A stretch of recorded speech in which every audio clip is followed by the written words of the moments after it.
continuer notre émission correspondant avec vous, messieurs, et je suis ravie finalement qu'on soit parti à Hénin-Beaumont écouter Marine Le Pen, parce que ça va vous faire, j'imagine, réagir. Comment vous avez écouté la présidente du Rassemblement national avec vos oreilles de journalistes étrangers? Ça confirme ce qu'on savait déjà depuis quelques jours, depuis la nomination de M. Barnier, qu'effectivement Marine Le Pen et le Rassemblement national sont au centre de la politique française aujourd'hui. Effectivement, du moment où il assure, comme Jordan Bardella l'a fait hier, qu'effectivement une motion de censure pourrait arriver à n'importe quel moment, maintenant le gouvernement de M. Barnier est celui qui est sous la tutelle du Rassemblement national. Donc Alberto le disait tout à l'heure, il y a un instant, hors antenne, Emmanuel Macron voulait marginaliser le Rassemblement national et Marine Le Pen, et en fait il l'a mis au centre de l'échiquier politique français. Donc bravo pour les stratèges politiques à l'Élysée. Et dans le même ordre d'idée, c'est la question que vous posez avant qu'on parte écouter Marine Le Pen, se retrouver avec un Premier ministre issu d'une famille politique qui a finalement une quarantaine de députés, qui a fait 6% au second tour des législatives. Vu de l'Espagne, par exemple, c'est totalement hallucinant ou pas du tout? Pas du tout. Pas du tout. Regardez ce qui se passe en Espagne.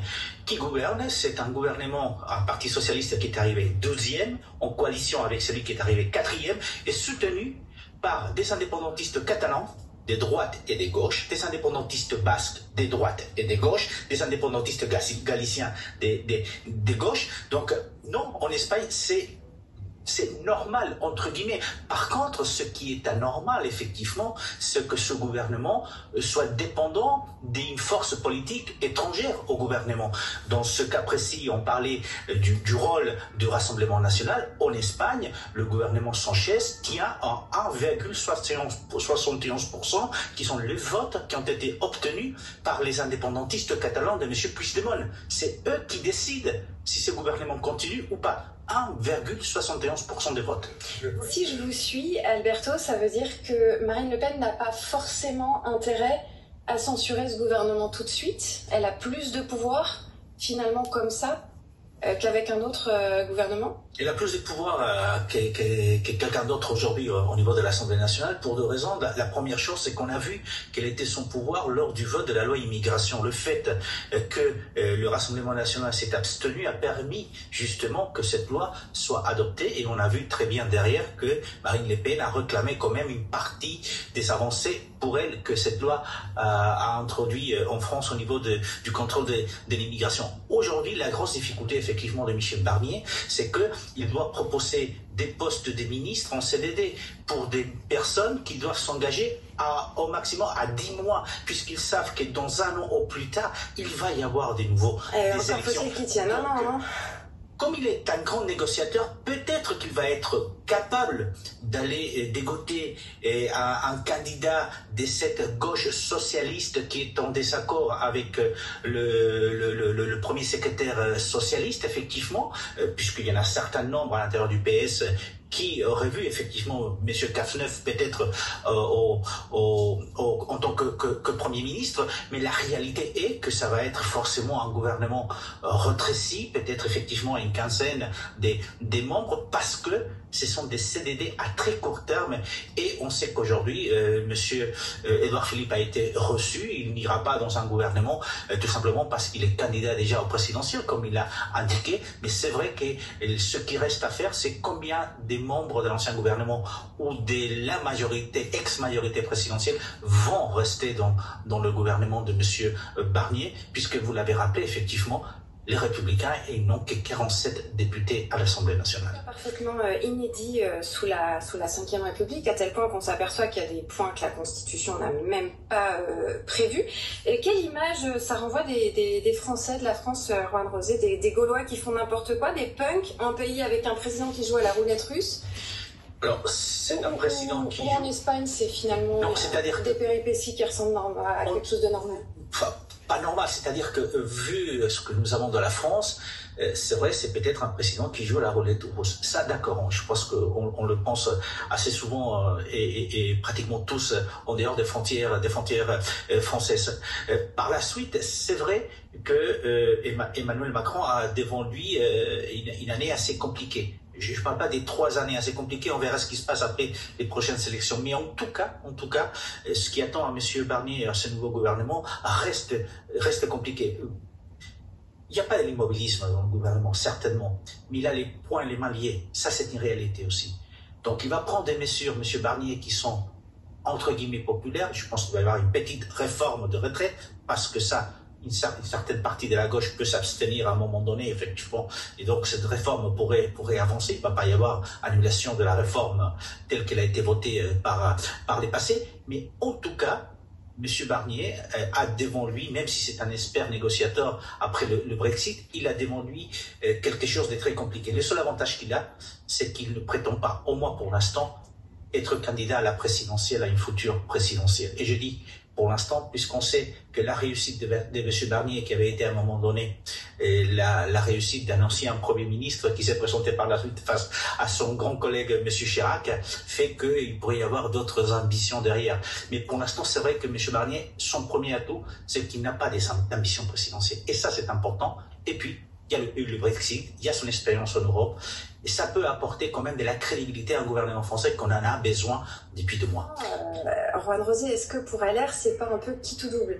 C'est-à-dire que finalement, soit on prend le poste que personne ne veut parce que c'est trop casse-gueule, mais on y arrive, et là c'est la résurrection pour les Républicains avant 2027, soit on se crache et c'est la fin de la fin. J'ai pensé, quand on a vu la nomination de M. Barnier, je me suis dit, il a réussi à faire exploser à un moment donné la gauche, M. Macron, et là il va réussir à faire exploser la droite à nouveau. Parce qu'effectivement, ça se joue à quitte double pour les Républicains. En même temps, ils sont coincés, parce que M. Barnier étant un républicain, les succès de M. Barnier, ils peuvent entre guillemets les réclamer, mais c'est surtout le macronisme qui va les réclamer. Et donc, pour eux, c'est très compliqué. Ça dépendra aussi de ce qu'arrive à faire M. Ciotti, qui reste quand même 16 députés à l'Assemblée nationale, ils ne sont pas beaucoup. Ça veut dire que si Michel Barnier réussit, Emmanuel Macron va dire c'est moi, c'est les macronistes, et s'il rate, Emmanuel Macron va dire, ah ben voyez, c'est les LR. C'est LR, d'autant plus que de toute façon, M. Barnier va devoir aller chercher des candidats aux différents ministères chez les Républicains, peut-être quelques socialistes à la marche, mais aussi des macronistes qui viennent des droites, qui viennent de LR, parce qu'on oublie souvent, parfois, mais c'est vrai que la Renaissance aujourd'hui est formée essentiellement des élus et des députés qui viennent de la droite. Donc, c'est ADN de droite compatible avec M. Macron est une réalité. Donc, il le joue à quitte double. Mais j'ai peur pour les Républicains que ce quitte double se termine plutôt en quitte et qu'ils perdent encore la moitié des députés dans une prochaine élection législative dans 10 mois. Juan Rosé, vous qui avez l'habitude d'un pays où on n'a pas forcément une majorité absolue pour gouverner, quels sont les tips, comme on dit, les trucs et astuces que vous donneriez à Michel Barnier?